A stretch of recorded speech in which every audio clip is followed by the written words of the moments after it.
que era pelas passeatas de pátria, família e propriedade. A aliança civil e militar em Minas deflagra o golpe, mas o movimento ainda não tem o apoio de outros governadores e nem o consenso entre os militares. O golpe ele vai ser precipitado por Minas Gerais, por um general absolutamente irrelevante, que é o general Mourão Filho.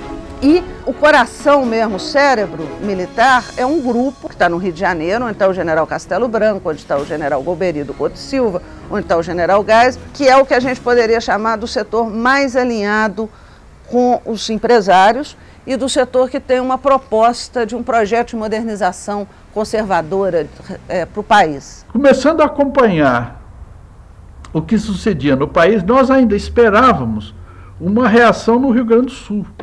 Estava um clima de golpe, mas eu não pensei que fosse naquela hora, não. Eu então liguei para o general Justino, com quem eu tinha um bom relacionamento pessoal.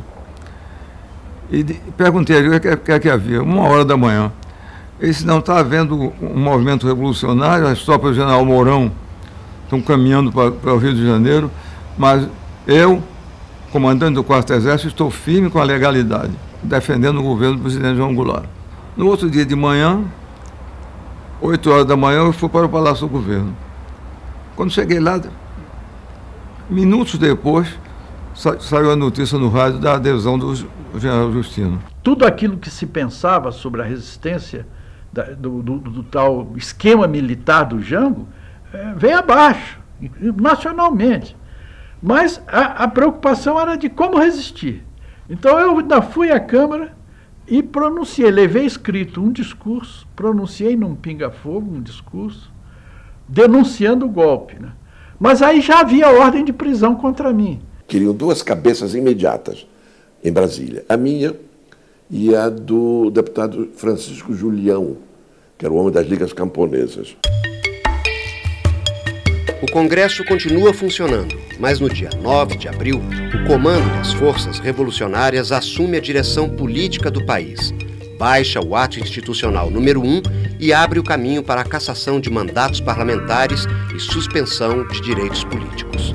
A primeira lista de cassados tem 100 nomes, entre eles o de 40 deputados federais. Já não podia mais ir ao meu apartamento já tinha sido invadido. Eu entrei na Embaixada da Iugoslávia, que era a única que podia nos receber em Brasília. As embaixadas ainda estavam todas no Rio de Janeiro. Em Brasília nós tínhamos só a Embaixada da França, a Embaixada dos Estados Unidos e a Embaixada da Iugoslávia, que tinha recém sido inaugurada com a visita do presidente do Marechal Tito. Mas era ainda absolutamente vazia, não tinha uma cadeira. Éramos os 2 meses da embaixada. Precisamos lembrar que aquilo era o tempo do auge da Guerra Fria.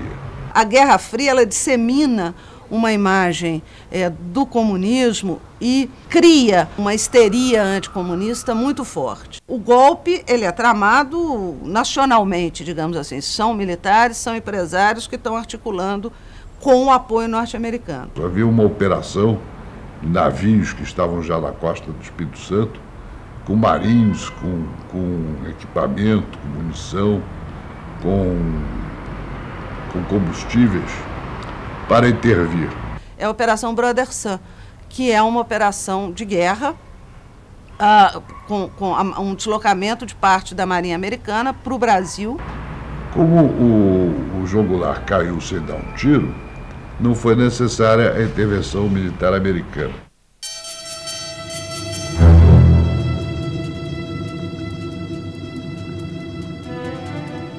O governo civil de Ranieri Mazzilli dura pouco. No dia 11 de abril, o Congresso elege indiretamente o primeiro presidente da República do regime militar. Quando Castelo Branco assumiu, eleito indiretamente pelo Congresso, ele se comprometeu a respeitar o calendário eleitoral. O calendário eleitoral previa uma eleição em 65. E já tinha um candidato lançado, que era Juscelino, e tinha um candidato potencial que ia ser lançado pelo Deren, que era o Carlos Lacerda. Mas o Castelo Branco prorrogou o mandato. Com isso, não houve eleição em 65. Eles não podiam ter um projeto de poder em nome de um general só. Eles tinham que fazer um revezamento entre eles para contentar dos vários segmentos que compunham as Forças Armadas. Então isso que era interessante. As eleições acompanhavam essa necessidade que existia de reciclar o militar que estava de plantão exercendo o cargo de ditador. A nação assiste indefesa às arbitrariedades do regime militar. Ainda assim, resiste. Podem me prender, podem me bater, podem até deixar de ser comer, que eu não mudo de opinião. O controle político rigoroso não satisfaz aos setores mais radicais das Forças Armadas. Em outubro de 65, o presidente da República anuncia em cadeia nacional de rádio o ato institucional número 2. O regime se fecha um pouco mais. Da esquerda até a extrema-direita, da extrema a extrema, havia uns 12 partidos legais. Eles fecharam todos e criaram 2 artificiais. Um era a Arena, que era o oficial da ditadura, e outro MDB. O MDB foi composto para fazer o contraponto da Arena, para dar o caráter, assim, vamos supor, de democracia, né, ao regime. Do ponto de vista dos militares, sem dúvida, manter o Congresso aberto é muito importante para legitimar o regime. Eles confiaram em que a oposição seria uma oposição meramente formal, seria um partido do sim. E a Arena seria o do sim, senhor, né? Mas, felizmente, foi havendo uma evolução, porque a dignidade humana e os anseios humanos, enfim, tendem para a melhoria de tal forma que o MDB, que poderia ser, em certo momento, um partido do sim, foi virando um partido não e não mesmo. Ficaram no MDB algumas figuras que fizeram oposição verdadeira. Tanto é que foram caçados logo depois. Outubro de 66. Eleições em todo o país para o Senado, Câmara dos Deputados e Assembleias Estaduais. O governo não gosta do resultado e caça o mandato de 6 deputados do MDB. Num gesto simbólico, os caçados se asilam nas dependências da Câmara. A reação do regime é imediata.